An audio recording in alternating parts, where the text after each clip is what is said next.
आदरणीय बाला साहब,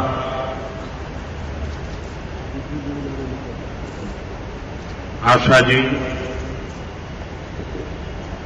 मीना जी, उषा जी, हृदयनाथ जी, भाई आदिनाथ, पुणे नगर के सभी वरिष्ठ महानुभाव, आप सबको दीपावली की बहुत बहुत शुभकामनाएं। ये मेरा सौभाग्य है कि मंगेशकर परिवार ने मुझे इतना बड़ा सम्मान दिया, मेरा गौरव किया। मैं मंगेशकर परिवार का बहुत बहुत आभारी हूं।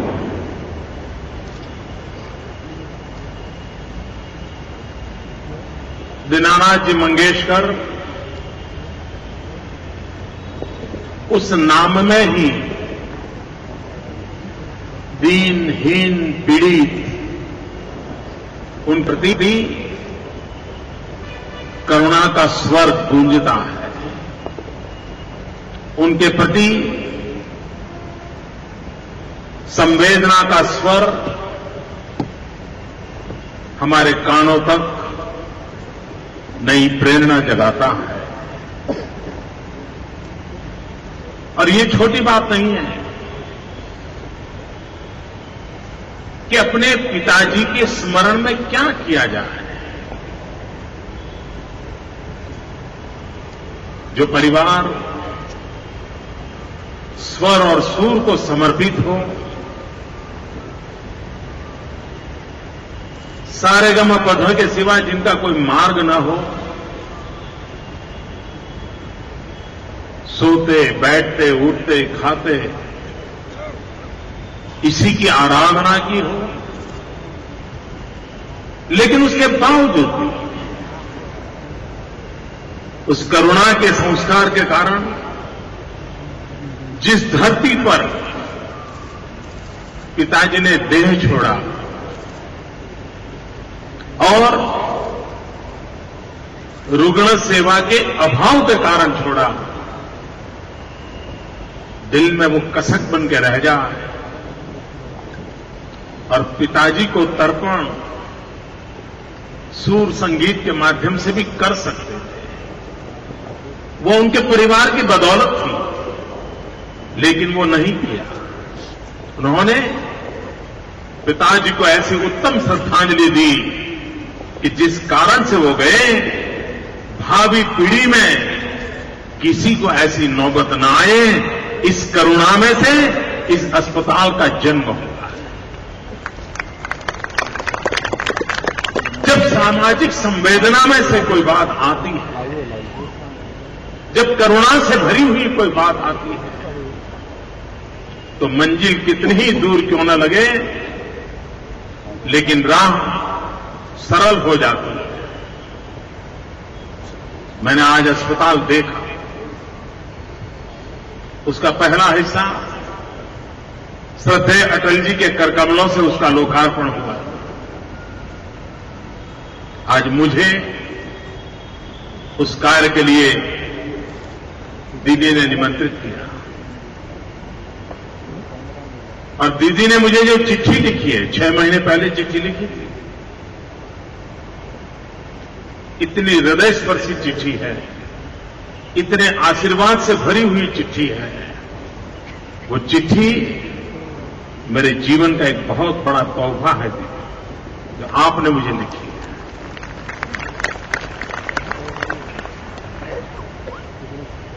हमारे देश की विशेषता रही है, दुनिया के देशों को राजाओं महाराजाओं ने, सरकारों ने चलाया।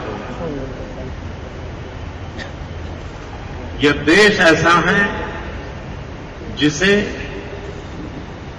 राजा महाराजा और शहंशाहों ने नहीं बनाया है। इस देश को बनाया है ऋषियों ने, मुनियों ने, आचार्यों ने, भगवंतों ने, ज्ञानियों ने, विज्ञानियों ने, शिक्षकों ने, सैनिकों ने। उन्होंने इस देश को बनाया। यहां समाज शक्ति सर्वोपरि रही है। राजशक्ति हमेशा समाज शक्ति से एक पैर नीचे रही है। यही हमारे सामाजिक जीवन की ताकत रही है। और उसके कारण जहां सरकारें नहीं पहुंच पाती हैं, वहां समाज अपने बलबूते पर पहुंच करके दिखाता है।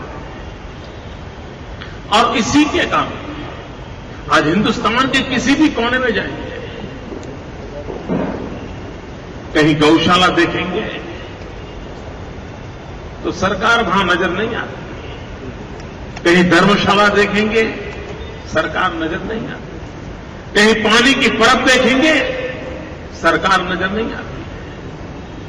कहीं स्कूल देखेंगे, कॉलेज देखेंगे, अस्पताल देखेंगे। जीवन के हर क्षेत्र में हमारे यहां समाज शक्ति का ही योगदान रहा है। और ये देश तभी आगे बढ़ सकता है जब हम समाज की शक्ति को स्वीकार करें, समाज शक्ति को उजागर करें, समाज शक्ति को श्रेष्ठता प्रदान करें। और अगर हम 125 करोड़ की हमारी जो जनशक्ति है, उसी का अगर साक्षात्कार कर लें, भाइयों बहनों, मैं बहुत विश्वास से कहता हूं, यह देश दुनिया में सिरमौर हो सकता है। दुनिया की कोई ताकत इस देश को दबा नहीं सकती।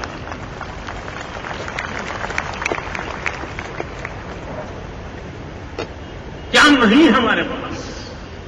आज धनतेरस का पावन पर्व है और आज डॉक्टर धनंजय जी कैसे कह रहे थे कि धन्वंतरि के प्राकट्य का दिवस भी है। समुद्र मंथन से और हिंदुस्तान में उस जमाने में सर्जरी का प्रणेता अगर कोई थे तो धन्वंतरि थे। और मित्रों, कभी कभी आज के विज्ञान को देखते हैं तो लगता है कि हमारे पूर्वजों के पास क्या नहीं था। आज प्लास्टिक सर्जरी की चर्चा होती है, लेकिन कभी गणेश की कल्पना देखिए। शरीर मनुष्य का, माता हाथी का, ये कभी तो प्लास्टिक सर्जरी हुई होगी। कुछ तो होगा हमारे पूर्वजों के पास। कर्ण, कहते हैं कर्ण मां के कोख से जन्म नहीं लिया। कर्ण का जन्म आज जो जेनेटिक साइंस की चर्चा हो रही है, अगर उस जेनेटिक साइंस का रूप देखना है तो कर्ण की कल्पना में पड़ा हुआ है। आज लोग इसका विवाद कर सकते हैं और उसमें भी मेरा जैसा बोले तो 3 दिन टीवी पर डिबेट चलती रहती है कि मोदी ने सही कहा, मोदी ने गलत कहा। लेकिन आज जिस भाषा में चीजें बोली जाती है, विज्ञान जिस टर्मिनोलॉजी को लेकर के आता है, अगर हम हमारे पूर्वजों के ज्ञान को अगर तराशने लगे तो कहीं न कहीं जोड़ मिल जाता है। जिस धरती पर शास्त्र कहते हैं कि हमारे यहां ऋषियों की, मुनियों की आयु किसी 200 साल, 500 साल, 800 साल, 1000 साल, इसका वर्णन आता है। आज विज्ञान भी बहुत तेजी से बदल रहा है। पुराने जमाने जो चित्रकार हुआ करते थे, वे चित्रकार किसी ऋषि मुनि का चित्र बनाते थे, किसी भगवान का चित्र बनाते थे, तो उसके चेहरे पर एक ऑरा बनाते थे, तेजो वलय बनाते थे। हम लोगों को ऐसा लगता था कि ये तो आर्टिस्टिक दृष्टि से शायद कुछ करते होंगे। मित्रों, इन दिनों विज्ञान ने स्वीकार किया है और ये लेबोरेटरी में प्रूव हो रहा है कि हमारे शरीर के चारों तरफ तेजो वलय होता है और विज्ञान यहां तक आगे बढ़ रहा है कि आपके शरीर के इर्द गिर्द जो तेजो वलय है, हर इंसान के साथ जुड़ा हुआ होता है, उसके आधार पर आपके शरीर में कौन सी कमियां हैं, कौन सी कमियां आ सकती हैं, आने वाले समय में उसमें से कौन सी बीमारी का जन्म हो सकता है, विज्ञान तेजो वलय के आधार पर आपको 25 साल बाद, 50 साल बाद क्या बीमारी हो सकती है, उसका अनुमान लगा सकता है। और उसके लिए तो अब फोटोग्राफी भी निकली है। सबसे पहले जापान में किलियन फोटोग्राफी करके पहली बार कैमरा आया जो इंसान के तेजो वलय की फोटो निकालने लगा। जब पहली बार वो कैमरा बना था तो वॉशिंग मशीन से भी बड़ा था। आज उसका नया रूप आया है, वो तेजो वलय के आधार पर। मित्रों, पूरा मेडिकल साइंस टेक्नोलॉजी आधारित होता चला जाता है। टेक्नोलॉजी और टैलेंट आने वाले समय में आरोग्य के लिए एक बहुत बड़ी आवश्यकता के रूप में उभर रहे हैं। आज पूरे विश्व में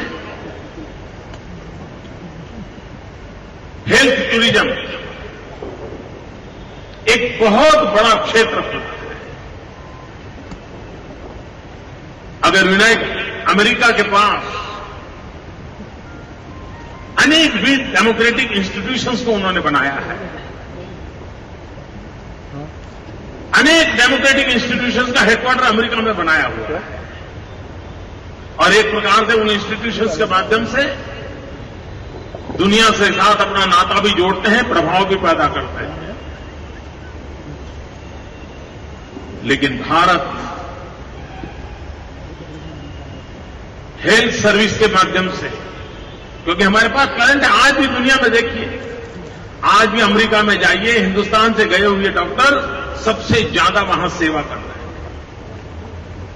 वहां पेशेंट भी देखता है कि भाई कोई हिंदुस्तानी है क्या, तो वो ऑपरेशन कराने के लिए तैयार हो जाता है। ये प्रतिष्ठा पूरे विश्व भर में हमारे डॉक्टरों की टैलेंट ने पाई है। क्या भारत आरोग्य के क्षेत्र में कुछ ऐसा नहीं सोच सकता कि हेल्थ सेक्टर के माध्यम से, कोरोना के माध्यम से हम विश्व के साथ अपना नाता जोड़े? आपने देखा होगा बेंगलोर में एक अस्पताल में पाकिस्तान से एक बालिका आई थी और उसकी जो शुश्रूषा हुई, उसकी जिनको जिंदा बचा लिया गया। पूरे पाकिस्तान के मन को छू गई वो घटना कि हिंदुस्तान के अंदर, बेंगलोर के अंदर एक अस्पताल में पाकिस्तान की बिटिया की सेवा हुई। तो हमारी ये ताकत है। विश्व को जोड़ने का सामर्थ्य इस प्रकार के अस्पतालों में है और ये अस्पताल भी विदेश से भी मरीज आते हैं। दीनानाथ जी के नाम से जुड़ी हुई है पूरे मंगेशकर परिवार की साधना का परिणाम, वो हमें विश्व के साथ जोड़ने का एक अवसर भी देता है। जिस प्रकार से हेल्थ टूरिज्म बढ़ रहा है, बहुत बड़ी मात्रा में विदेशों से आरोग्य के लाभ के लिए हिंदुस्तान में लोग आते हैं, उसी प्रकार से सारे विश्व को हेल्थ सेक्टर में स्किल्ड मैन पावर की बहुत जरूरत है। आज दुनिया में मिलियंस ऑफ मिलियन नर्सिस की जरूरत है, लोग नहीं उनके पास। कई देश ऐसे हैं जो इतने बूढ़े हो गए हैं। आप कभी यूरोप में जाइए, अगर कहीं 100 लोग भी आपके आगे से निकलेंगे तो सबसे ज्यादा वृद्ध लोग जाते हैं, बड़ी मुश्किल से नौजवान लोग आते जाते दिखते हैं। हिंदुस्तान को गर्व है कि हम दुनिया के सबसे युवा देश हैं। 65% जनसंख्या 35 से नीचे है। यही जनसंख्या पूरे विश्व के हम अगर काम लगाएं तो एक बहुत बड़ा सेक्टर है हेल्थ सेक्टर। नर्सेस की जरूरत है, पैरामेडिकल स्टाफ की जरूरत है, और हमारे लोगों के पास टैलेंट है, सिर्फ हमने स्किल डेवलपमेंट का काम करना है। अगर हमने स्किल डेवलपमेंट की ओर बल दिया और हमने टारगेट किया कि हम दुनिया में हमारे इस मैन पावर को भेजेंगे जो करुणा, सेवा, दया, ममता, ये जो हमारे डीएनए है, उसी को लेकर के दुनिया में जाए, मरीज ठीक भी होगा, दुनिया हमारे साथ जुड़ भी जाएगी, और इसी सेक्टर के माध्यम से विश्व में हम अपनी जगह बना सकते हैं। हमारे नौजवानों को रोजगार मिल सकता है। आज हेल्थ इंश्योरेंस, इसकी बड़ी चर्चा हो रही है। सब सरकारों का मूल्यांकन हेल्थ इंश्योरेंस से जुड़ गया है, और इंश्योरेंस कंपनी भी हेल्थ के माध्यम से अपना कारोबार बढ़ाने में लगी रहती है। मैं हेल्थ इंश्योरेंस को मैं नकारता नहीं हूं, लेकिन इस देश के सामान्य से सामान्य नागरिक को, गरीब से गरीब को हेल्थ एश्योरेंस चाहिए। सिर्फ हेल्थ इंश्योरेंस से नहीं चाहिए, हमें हेल्थ एश्योरेंस चाहिए। कितना ही गरीब कोई इंसान क्यों न हो, वो डॉक्टर के बिना, दवाई के बिना अपने जीवन में मृत्यु को प्राप्त करें, ये स्थिति कभी मंजूर नहीं हो सकती। एक ऐसा क्षेत्र है जिसमें बहुत सारी चैलेंजेज हमारे साथ, ह्यूमन रिसोर्स डेवलपमेंट। आज हमारे पास जो मेडिकल कॉलेजेज हैं, नर्सिंग कॉलेजेज हैं, उसमें जो मैन पावर तैयार हो रहा है, अगर उस गति से हम आगे बढ़ेंगे तो शायद किसी पेशेंट को डॉक्टर को ढूंढना होगा तो 2-2, 4-4 महीने के समय के पहले अपॉइंटमेंट नहीं मिलेगी, तब तक तो उसका क्या होगा। हमें मेडिकल कॉलेजेस की जाल बिछानी पड़ेगी, हमने नई पीढ़ी के डॉक्टरों को तैयार करना होगा, और उसमें भी अब समय रहते बदलाव की जरूरत मैं देख रहा हूं। आज हर एक के पास मोबाइल फोन है। दुनिया के कई देश हैं जिन्होंने हेल्थ केयर के लिए मोबाइल फोन को एक ताकतवर रूप में इंस्ट्रूमेंट के लिए डेवलप किया है। आपका मोबाइल फोन आपका हेल्थ का भी इंडिकेटर बन सकता है। बहुत तेजी से इसका, और हिंदुस्तान मोबाइल फोन का जो कारोबार हिंदुस्तान में वो सबसे ज्यादा है। हम टेक्नोलॉजी को ला सकते हैं। गांव में जो डॉक्टर है, जो रोजमर्रा की बीमारियों से जिसका नाता रहता है, पुराने जमाने में वैद्यराज उस काम को कर लेते थे, क्यों न हम 3 साल के कोर्सेज डेवलप करें और उनको मेडिकल प्रैक्टिस के लिए कोई इजाजत दें। इतनी चीजों को आप कर सकते हो। जब तक हिंदुस्तान के गरीबों के लिए इस प्रकार की व्यवस्थाओं को विकसित नहीं करते, तब तक सामान्य मानवी को उसकी सुविधा नहीं मिलेगी। जितनी जरूरत एक बीमार के लिए होती है, उससे ज्यादा जरूरत हेल्थ केयर की एक तंदुरुस्त के लिए चाहिए। और इसलिए हमारे देश में प्रिवेंटिव हेल्थ केयर के विषय में एक जो सोशल कॉन्शियसनेस चाहिए, उसका अभाव हमें बहुत परेशान कर रहा है। हम हमारे नागरिकों को शुद्ध हवा दे रहे हैं, हम हमारे नागरिकों को पीने का शुद्ध पानी पहुंचा रहे हैं, हम हमारे नागरिकों को आहार में बैलेंस आहार देने में सफल हुए हैं। अगर ये हम नहीं होते हैं तो हम बीमारी को एक प्रकार से न्योता देते हैं। मैं अहमदाबाद में एक बात के लिए हम बहुत शिकायत सुनते हैं। दुनिया के सबसे एयर पॉल्यूटेड सिटी में हमारे अहमदाबाद का नाम पहले 5 में आता है, और सर्दियों के दिनों में छोटा बच्चा हवा के कारण उसकी जो आंखें जलती थी वो रात रात रोता है। यानी हम जैसे लोगों के लिए भी अगर स्कूटर पे जा रहे हैं तो आंख में से पानी निकलता है और उसका कारण था एयर पॉल्यूशन। मिट्टी के तेल से, केरोसिन से रिक्शाएं चलती थी, धुआं फैलता था। मित्रों, हमने इसको बीड़ा उठाया, कुछ रास्ता खोजे। हमने ऑटो रिक्शा वालों को बुलाया, उनको संगठन को समझाया, सीएनजी को लाए और मुझे आज गर्व है मित्रों कि हम उसके कारण एयर पॉल्यूशन को नीचे लाने में बहुत बड़ी सफलता प्राप्त की है, जो सीधा सीधा हेल्थ सेक्टर को फायदा दिया। पीने का शुद्ध पानी, हमारे यहां पीने का पानी इतना फ्लोराइड युक्त रहता था, हम सरस्वती में नर्मदा का पानी लाए। मित्रों, अटल जी का एक सपना था नदियों को जोड़े। अगर नदियों को जोड़ने के काम में हम सफल होते हैं और हिंदुस्तान के नागरिक को पीने का शुद्ध पानी अगर हम पहुंचाते हैं तो हमारी हेल्थ की काफी समस्याओं को हम सिर्फ पानी से सुलझा सकते हैं, दवाई की जरूरत नहीं पड़ेगी। पानी में ये ताकत है।